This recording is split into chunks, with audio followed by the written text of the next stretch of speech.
Welcome back. You're watching The Full View. Well, a UNICEF poll has revealed that 1 in 3 young people aged between 13 to 24 in 30 countries that participated said they have been a victim of online bullying, with 1 in 5 reporting having skipped school due to cyberbullying and violence. Well, for more on its contents and some of its highlights, we're now joined by Mr. James Alder, the UNICEF Regional Chair of Communications for East and Southern Africa. Very good evening to you, Mr. Alder. We thank you very much for your time. Essentially, the report seemingly has highlighted that 3/4 of young people noted the contribution specifically that social media online domains have played in being a common place for cyberbullying to take place. Take us through that. Yeah, they're worrying numbers. We're hearing that, as you say, that large portion of children are talking about being bullied online.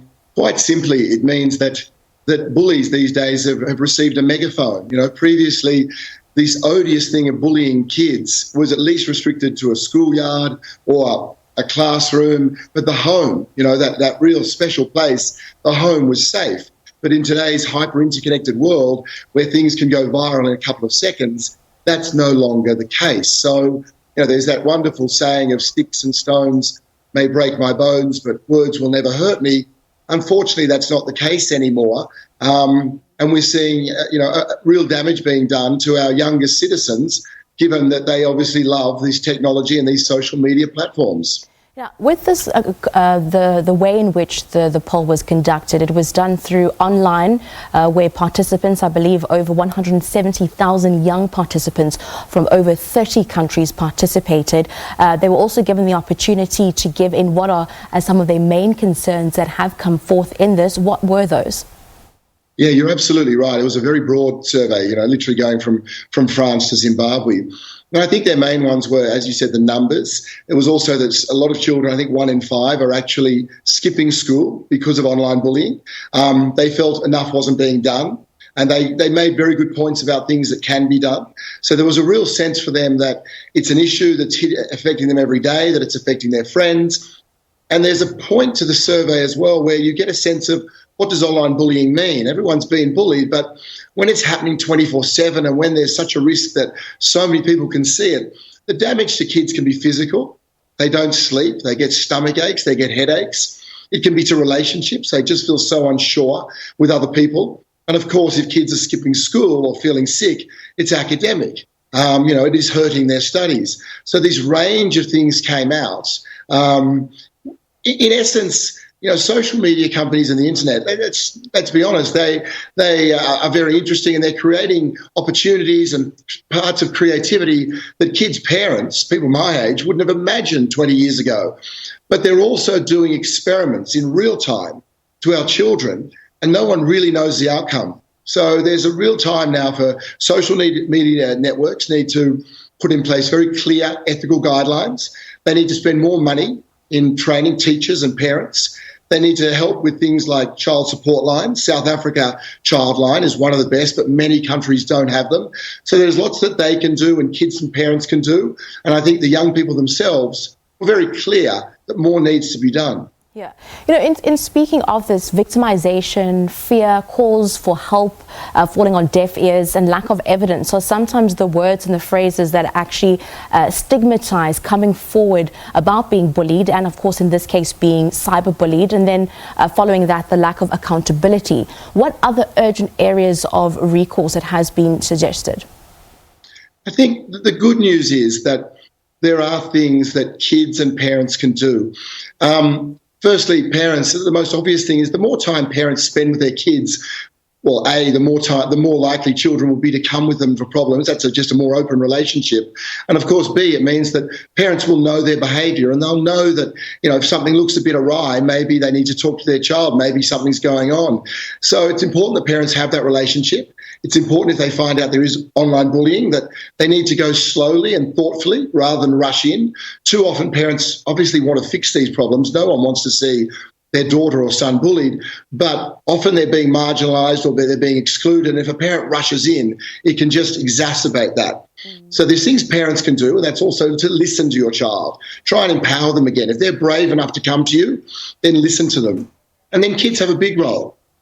Kids can, of course, they know this social media. They can not respond. Don't give oxygen to bullies. Block them. If you're really worried about it, take screenshots and so on, so there's evidence. And of course, if a friend is being bullied, stand up for them. There's nothing better than a friend who, puts himself out there than when someone they know is being harmed. Now, this poll rather seemed to form part of a broader spectrum of UNICEF that is running the hashtag End the Violence campaign. Tell us a bit more about this campaign. Yeah, thank you. Look, UNICEF has noted around the world, like so many others have, that violence against children is something that just can continue and pervades all sections of society. Rich, middle class, people who are economically struggling.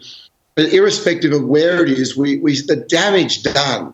I mean, any of your viewers now can imagine the damage done if a child lives in a home where there's physical violence or verbal violence.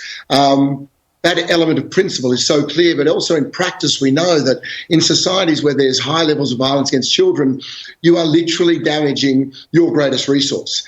Those young people who you hope will grow up and look after your community in both an ethical way and an economic way are being harmed. So the End Violence campaign is to try and raise attention for everyone, for mums and dads, for community members, for big siblings, for people to stand up and to see it and be like, this is enough.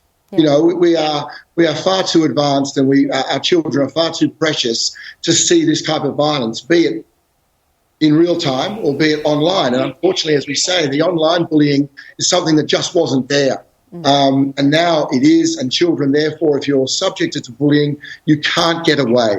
So that's why these actions are needed. That's why we need to train teachers and parents. More needs to be done generally, because for a child to be being bullied at 10 o'clock at night and 6 o'clock in the morning is quite heartbreaking. Yeah.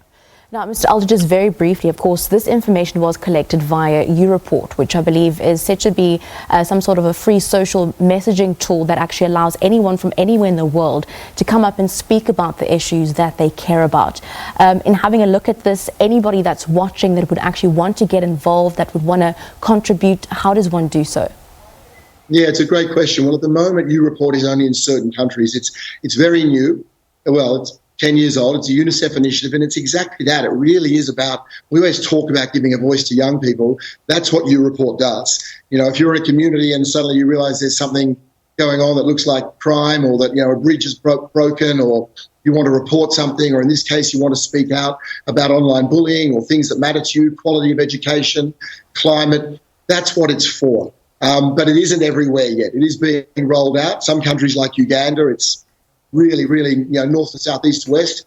It's just beginning in South Africa and catching on brilliantly. So the way to do it is check if you're in South Africa or in the region, check your UNICEF website, unicef.org, and from that you'll be able to navigate. But it's an incredible tool, and it's a great chance for young people to speak, not just to UNICEF, but what we of course try to do is take their messages to the people who wield influence and power.